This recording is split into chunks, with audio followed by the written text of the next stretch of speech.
Hey YouTube world, what's going on? Mark here from TST Industries, back in the place you know and love, the TST Garage, with yet another installation video. In today's video, I will be installing these Womet-Tech Bar Ends on this brand new 2022 Yamaha R7. These bar ends are machined aluminum with a delrin end cap, and they are meant to be a crash protectant of sorts rather than weighted bar ends that you may be looking for. So just please keep that in mind.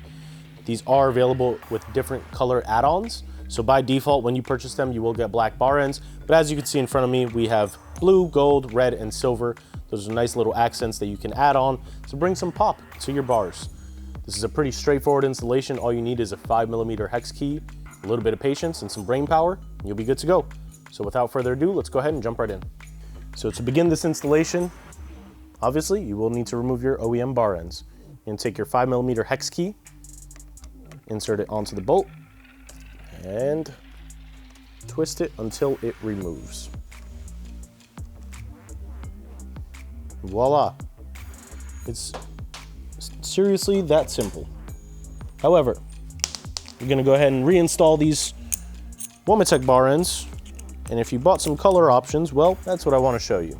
So I have these Womet-Tech bar ends, and as I mentioned, they come in black by default. This center portion is an anodized aluminum ring that can actually be replaced. Top piece is delrin.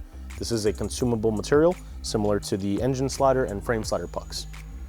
In order to replace this, you're gonna want to go ahead and remove that. As you can see, you have your aluminum base here, your delrin cap, your bolt, and the aluminum anodized ring. You can remove that and you can reinstall any color you want. Now it's important to note, one of these edges is actually lipped. It does have a little lip on it, and that's to prevent it from sliding off. You're gonna wanna install that so that the lip catches on the face that the delrin cap rests on.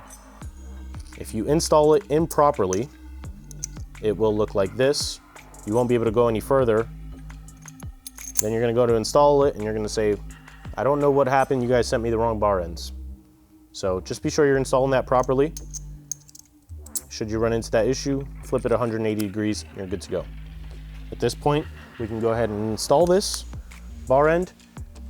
And as you can see, there is a cutout face here that is actually meant to sit on this receiving geometry inside the bar end. That is the weighted insert of the OEM clip-on. And once it bottoms out, you're gonna wanna give it just another quarter to a half turn. Make sure it doesn't remove itself or vibrate loose. And now let's go ahead and move on over to the throttle side. All right, and I know what you're probably saying, Mark, it's probably the same thing on the throttle side. Why are you showing us how to screw in a bolt? Well, it's a little bit different. Because this is the throttle side, Womet-Tech did want this to stand off a little bit more. So I want to showcase this in the event you install them and you think, oh, this is sticking too far out. It is meant to stick out a little bit further because the last thing you want is unintentional and accidental cruise control on your bike. So we remove the OEM bar end. Now I have the Womet-Tech one here. Going to reinstall this. So you can see there's a little play in your throttle, right? This isn't forward and back play, this is side to side play, lateral play. You can see a little bit of the silver anodized base in there. That is perfectly normal. Don't be alarmed.